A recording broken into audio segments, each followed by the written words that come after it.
This is Gold and Silver Buyers Club. Today we are with David R. Lewis. David spent more than 20 years working for the Office of the Comptroller of the Currency, U.S. Treasury Department. We're very fortunate to have him with us here today.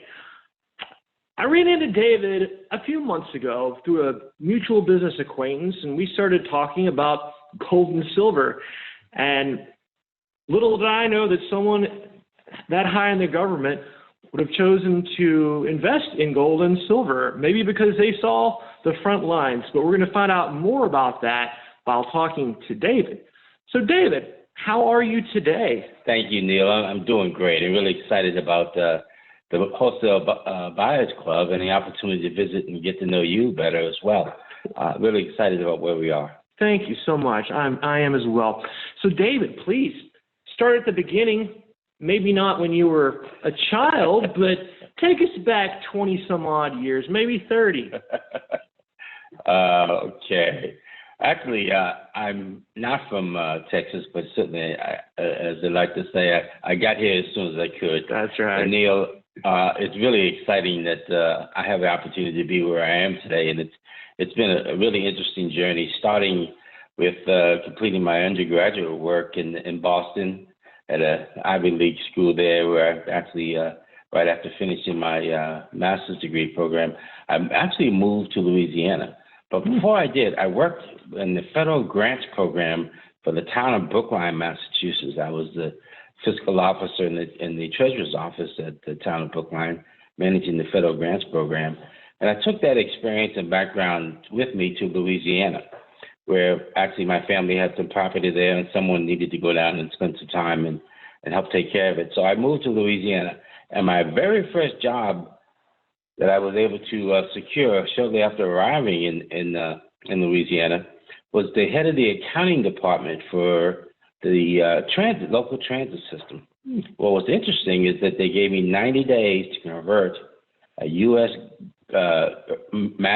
Department of Mass Transit urban transit system guidelines. So I had to convert the accounting system, and they gave me 90 days to do it. Wow.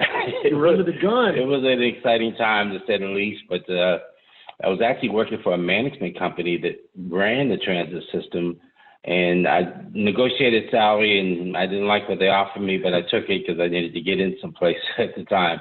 And I was able to successfully convert that accounting system over to the urban mass transit guideline system, but shortly after I did, they took that system and transferred it to all the properties they had across the country. That's good. So when it came time for salary negotiations, I told them I couldn't do it. But I was blessed that shortly thereafter, the local banks in the town, and there was about a dozen of them, and they all got together and put together some capital to start a real estate development corporation to address housing issues in the city. And I was successfully at landing that position as executive director of the real estate development firm, where we actually function as a mortgage company as well. And so I did that for about 10 years. And during that period, I was able to convince the city government to completely privatize the whole housing function with the agency that we had created with the banks. But it was out of that bank experience that I really got to work with the CEOs. And after working there, 3 or 4 years, one day, a good friend of mine came around and said he had a piece of property that he wanted to sell. And really, this is my first foray into understanding the whole realm of financial world. Despite my background in actually majoring with a concentration in accounting, there's some things about wealth particularly that I didn't learn until I had the opportunity to work with those bankers. It was an exciting time for me. But what they taught me was that when I sat down with him and said I wanted to buy that piece of property, he told me to go home and prepare something that I want to encourage everybody who's listening to this, if you haven't done so, that he had told me to go prepare my personal financial statements. Now, being in accounting background, I understood what he meant, fortunately. But a long story short, that was the pathway that led me to begin to understand wealth. And it was what's so powerful, I think, in my life now, that I was able to use that to leverage, actually over another 5-year period, over nearly $1 million in real estate holdings, and actually grew quite a bit of experience out of and background into the whole area of finance. That led me to actually work for the national organization of which I was a part, ultimately leading to a position at the U.S. Treasury Department, where I actually work with the bank examiners and helping them understand economic development, affordable housing financing, and actually community development investments and managing a portfolio, doing a short stint where I actually worked in Washington, D.C., and then came back home and took early retirement. It's been quite a ride. Illustrious career there. Sounds like you did dive into some hard assets back in the day in the Louisiana area. Yeah. I personally like Louisiana a lot. I like the Cajun culture, and they seem to also like the kind of the precious metals culture as well. So how did you, after all that being said, amazing, that backstory there, how did you personally get into precious metals, personally or professionally? Well, that's a great question, and one that as I reflect back on it, it was very much a blessing. Obviously, working in the banking environment where I was often in boardrooms, sitting down with bank management. I mean, they're a special breed of people, and what they do and how the responsibilities they have. Actually, owning a bank is like a charter from the U.S. government through the Treasury Department to actually take people's money and use in a responsible, what we call safe and sound way. Of course, we have lots of compliance issues associated with that. And out of that experience, I really got to understand and begin to see how money was being used. But what happened that got me into the precious metals was in 2000, I was introduced to it by one of the guys that was running a bank, and he asked me about owning precious metals. And he led me to actually acquire some gold eagles. I actually paid $364 for gold eagles back in the year 2000. Those were the days. Now, if you don't know, if you actually go online to check, those same gold eagles that I now have that I paid $364 for are over $1,600 a piece. Wow. So now that's a return on investment Certainly. that I can understand, and I hope some of you can as well. Yeah.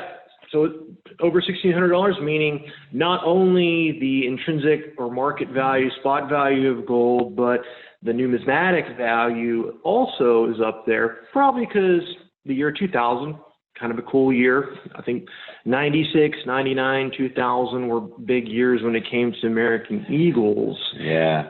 And so you bought some, or you purchased some, acquired some of these Eagles, and then was there kind of a period of time where you kind of forgot about it, and then kind of woke up one day and saw, wow, gold is going up. Exactly. Actually, I went and bumped, obviously had them in a store in the same place, and I bumped into them, and I went and checked on the value, and I said, whoa, because I understand return on investment.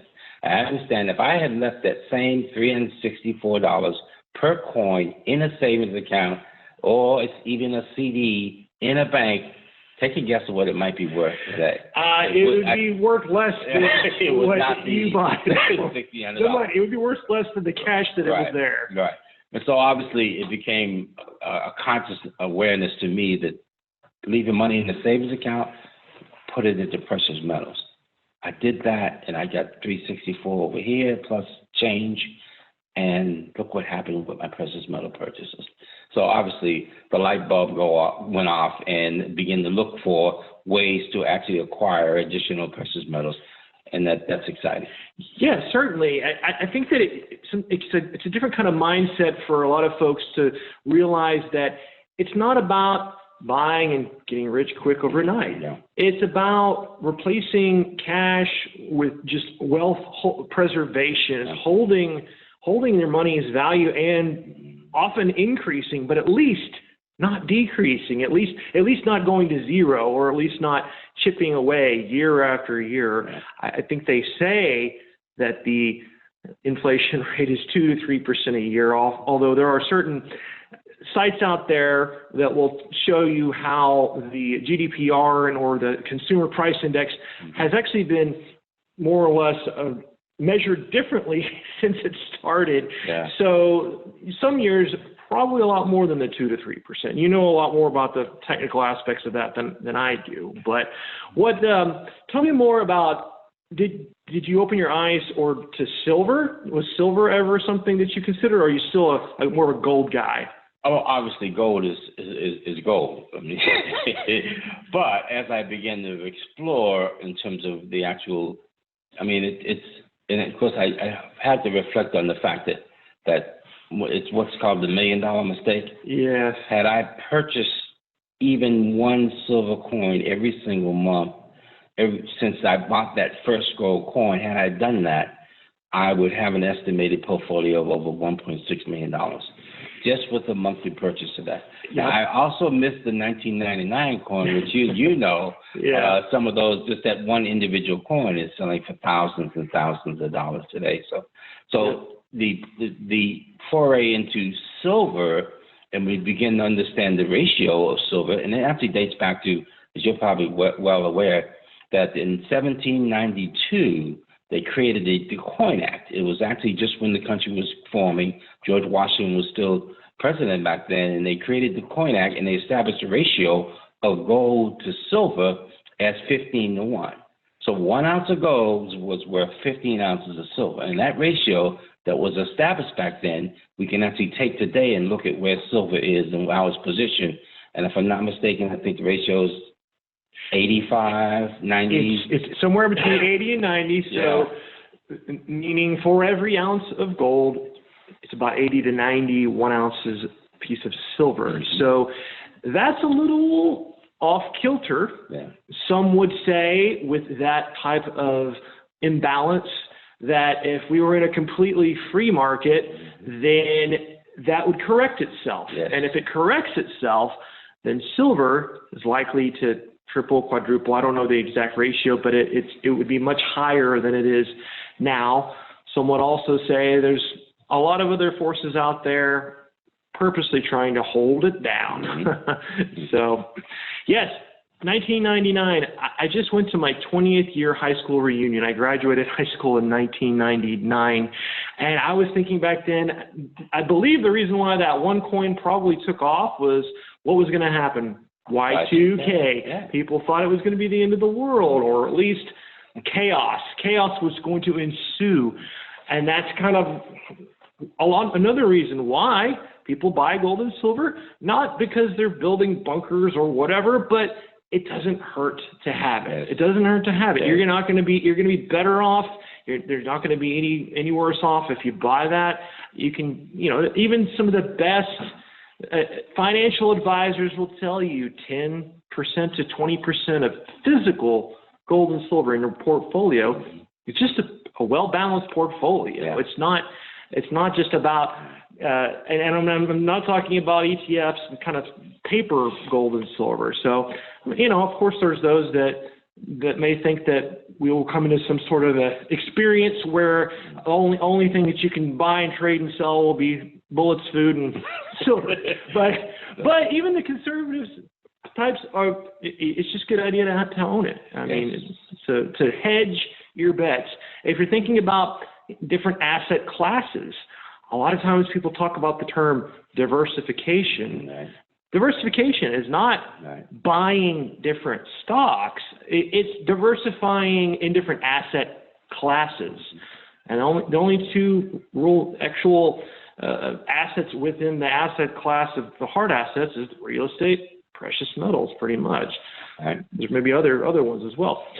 That plus the history of the currency in this country, and of course having worked for the Office of the Comptroller of the Currency, that was sort of a wake-up call too, and realizing the history behind the point that there was one time when the country actually confiscated all the gold, and we were able to own gold. And of course, that being released and changed, that we can now own gold and silver, that allows us. But the other side of the coin is the fiat nature of our currency. The fact that in 1971, then President Nixon actually took us off the gold system. And as a result, our dollar bills are backed by, guess what? Nothing. The confidence that we have in our United States government, that's the only thing, or the agreed upon exchange, that's it. There's no backup there. I like to think of it this way. I'm old enough to remember my mother gave me a quarter and sent me to the store to buy a loaf of bread. And with that quarter, I'd come back with some change. If I took that same quarter and gave it to my child to go to the store, what would they come back with? They wouldn't get the heel. That's right. So the question is, has the price of bread gone up, or has the value of the dollar gone down? And I submit to you that the latter is the case, that the dollar actually has less purchasing power today. And so when I thought about leaving my money in that $364 in the bank account versus buying the silver, what we know is silver will never go to zero. That's right. We can't say that about the currency. That's right. Absolutely. And if you were speaking about as a child, if that was 1964 and before, the quarter was 90% silver. It was made from 90% silver. If you have quarters from 1964 and before, they're worth anywhere from $2 to $3, depending on the day. I've experienced the same thing. I've seen stories that one of my dad's friends posted a menu from it was the 60s, and it was a drive-in, and it was basically giving, okay, wow, we got a burger for 25 cents. You got a Tex-Mex meal for 75 cents. And he said on there, what a deal. And then, of course, I put on there, well, actually, if you had quarters from 1964 and before, you were in a couple of dimes and a nickel, you were spending about $7 to $8, about what you could get the Tex-Mex taco deal for at maybe Dairy Queen or El Phoenix, here in Dallas. Yeah. So it's similar, and that's the part that has been pulled. The wool's been pulled over our eyes. It's kind of like if you've ever gone to Chuck E. Cheese or Dave and Buster's, where you give them the money and then you start playing these games, and then you finally get back all these tickets, and then you spent 1,500 tickets on a stuffed animal, which ends up being $100. So there's a sleight of hand that has occurred in our economy, and the thing is, this is nothing new. This has happened for every major empire in the world, and it's usually when things aren't in good shape. The analogy I like to think of it is if I had a glass of iced tea and I set it on the table, and there's a sugar value of that iced tea. If I just kept pouring water in there, what do you think is going to happen to that tea? That's what's happening when the U.S. Treasury Department is printing dollar bills every single day. So what happens to the value of a dollar as a result of more and more water being poured in the glass? It's actually losing its value. Now, compare and contrast that to what we know is the reality behind precious metals, specifically gold and silver, is that they never lose that value at the pace that we do from sitting in a bank account. It will never go to zero. And I don't know if you remember, those of you watching, the buzzword quantitative easing. Well, David says it probably started before this, but within the mainstream media, they started talking that was happening around 2008, 2009 because of the kind of the crash, the recession. What does that mean to us, quantitative easing? It means they started printing more and more and more and more currency into existence. More currency into existence than the history of the world over the last 11 years. More water in the tea. More water in the tea. Without adding any tea or sugar, just more water. It's just diluted until it pours out all over the sink or all over the table, and who wants watered down tea? Yeah, the sweetness is gone. Yeah. And that's what happened to the dollar bill versus putting your money into gold and silver. That's absolutely right. Well, David, thank you. What words of advice would you have for our audience if they were listening to you as they are now? Well, I think the key piece for me is understanding wealth. We actually are taught to go to school, get good grades, get a good education, come out, get a safe, secure, stable job. When the reality is that's old advice. And quite honestly, in today's world, it's bad advice. The nature of our economy and the nature of the world that we live in today suggests that if you follow that strategy, the best you're going to do is be able to meet your obligations and pay your bills, so hopefully successfully. But in reality, the nature of the fact that our country is being overrun with debt is an indication that people's lifestyles are outpacing their income. So we talk about the income gap, when in reality, the problem in our country is the wealth gap. And wealth is essentially assets. The accounting equation is assets equals liabilities minus net worth. And when you apply that equation and you understand that accounting equation and you apply it to your life properly, starting with creating an income statement, a balance sheet that you actually look and know what your net worth is, you know what the assets that you own. I tell you, that experience that I had with the banker that I mentioned, that he told me to go home and prepare my financial statements, it changed my life because I was actually able to see where I stand with the world, what assets I own, what liabilities I have, and what my net worth was.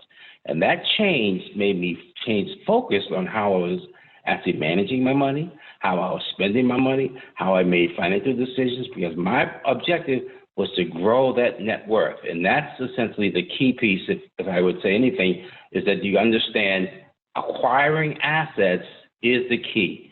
So as much as there is the income gap in this country, the greater gap is in wealth. Actually, the top 5% of this country owns more wealth than the middle income 50% of this country. Mm-hmm. And the reason is they have more assets. Mm-hmm. So if you want to change your life, you've got to change the assets that you own. So what are the asset classes? I like to think of it like at the top of the asset class would probably be owning real estate. And quite honestly, owning real estate, particularly rental real estate, produces income, cash flow. I mean, it just gives you a lot of benefit. Down from that at the next level probably is owning stocks and bonds where you're actually getting passive income that you're not working for, but you've invested and you're putting your dollars to work for you. Down from that may be owning a business, anything from a franchise or a small business that you own, but you got to put sweat equity into that. Mm-hmm. And to get started, it usually takes credit, takes some debt, you need some collateral, and a bunch of other stuff. But the entry-level gateway to owning assets, which is the key to wealth, it starts with owning precious metals. You can get, with almost the dollar bills that are in your pocket, you can actually get into owning precious metals, and it will actually change your life, ultimately by changing your bottom line, if you will, by the asset categories that you own. So it starts with owning silver, accumulating enough silver to acquire gold, moving up into perhaps stocks and bonds if you want to go that route, diversifying, actually moving into owning real estate. But the key is get started by owning precious metals if you want to change your life. And the last piece that I'll leave with, Neil, is the importance of us understanding the importance of legacy. You know, you go to some households and you see the big picture of the guy on the top, over top of the mantle. Mm-hmm. Why do you think that guy's picture's there? He's the one that had the money to get the picture, but he's the one that left it. He's the one they remember. He's the legacy. He's the legacy guy. You want to be the legacy guy. Now, picture this story that, in fact, at our demise, all of us are going that path, all of that demise, they open up a box, and in that box is pounds and pounds of silver and gold coins that have increasing value over time. That's the legacy that you can leave. Now, if they choose to then go convert that to cash, it's easy. It's easy to convert and liquidate that asset category. If they need collateral, you've got collateral. If you need, it's just a beautiful thing that's affordable to everybody to get into precious metals as the gateway to acquiring wealth. If everybody gets that, we'll change that ratio. Wow. Those are some wise words. You heard it right here. You worked for the comptroller of the currency of the U.S. Treasury Department. And if he's saying it, it's got to be true. All right. Thank you so much for your time, David. We truly appreciate it. It's been great. Thank you very much, sir. Appreciate you. Thank you. For more information on wealth education, as well as acquiring precious metals such as gold and silver, contact wealth strategy trainer David R. Lewis. Call or text 214-557-0197 or email goldandsilvereagle@gmail.com. For more information on Gold and Silver Buyers Club, check out goldandsilverbuyersclub.org. You'll be redirected to our meetup group that meets in Dallas, Texas. Thank you.